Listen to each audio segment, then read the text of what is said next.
বারবার পিছিয়ে যাচ্ছে উন্নত চিকিৎসার জন্য BNP chairperson Begum Khaleda Zia London যাত্রা।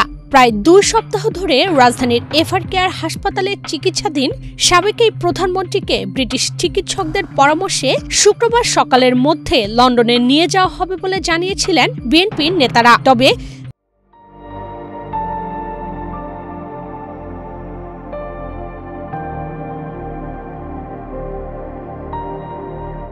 বেগম জিয়ার জন্য নির্ধারিত কাতারের আমিরের এয়ার অ্যাম্বুলেন্সে যান্ত্রিক ত্রুটির কারণে স্থগিত হয়ে যায় তা।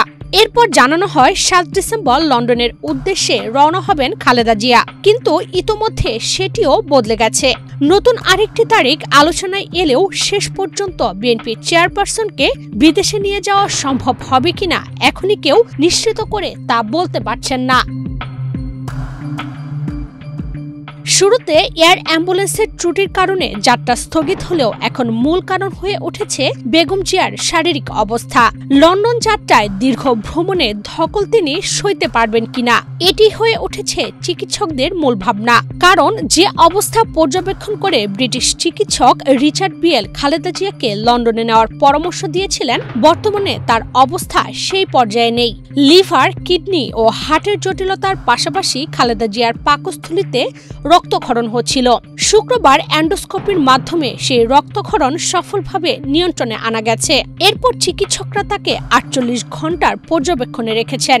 সেই সময়সীমার পর মেডিকেল বোর্ড সিদ্ধান্ত নেবে বিএনপি চেয়ারপারসন দীর্ঘ ভ্রমণের ধকল সইতে পারবেন কিনা। এদিকে পূর্ব নির্ধারিত A319 এয়ার অ্যাম্বুলেন্সে কারিগরি ত্রুটির কারণে জার্মানি থেকে ভাড়া করা এয়ার অ্যাম্বুলেন্স পাঠানোর ব্যবস্থা করছে কাতার সরকার। এয়ারযানটি খালেদা জিয়ার মেডিকেল বোর্ডের চিকিৎসক এবং বিএনপি নেতাদের সঙ্গে সমন্বয় করে ঢাকায় পৌঁছাবে।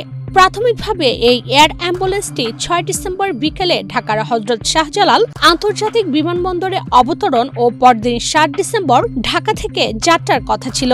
যদিও পরে গতরাতে জানানো হয় অ্যাম্বুলেন্স আসার এই সময়সূচিতেও পরিবর্তন আনা হয়েছে।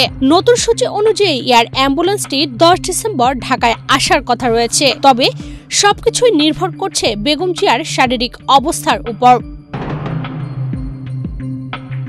খালেদা জিয়ার যাত্রা নিয়ে অনিশ্চয়তা থাকলেও ইতোমধ্যেই বাংলাদেশের সাবেক এই প্রধানমন্ত্রীকে চিকিৎসা দিতে প্রস্তুত করা হয়েছে অভিজাত লন্ডন ব্রিজ হাসপাতাল। আন্তর্জাতিক পরিমণ্ডলে আইসিইউ বিশেষজ্ঞ হিসেবে পরিচিত এবং দীর্ঘদিন ধরে খালেদা জিয়ার চিকিৎসার পর্যবেক্ষক বিশেষজ্ঞ ডাক্তার রিচার্ড বিয়েলের পরামর্শে বেছে নেওয়া হয়েছে এই হাসপাতাল। ভেন্টিলেশন, উন্নত পর্যবেক্ষণ ব্যবস্থা এবং আইসিইউ নির্ভর চিকিৎসার সমন্বয়ে গঠিত হাসপাতালটি আন্তর্জাতিক রোগীদের প্রধান গন্তব্য। বড় ছেলে তারেক রহমান এবং পুত্রবধূ ডাক্তার জোবাইদা রহমানের তত্ত্বাবধানেই চলছে বাংলাদেশের 3 বারের এই প্রধানমন্ত্রীর চিকিৎসা। শারীরিকভাবে দীর্ঘ ভ্রমণের ঝুঁকি নেওয়ার মতো অবস্থা তৈরি হলেই তাকে নিয়ে লন্ডনের উদ্দেশ্যে রওনা করা হবে। ইশরাত চৈতি, বাংলাদেশ প্রতিদিন।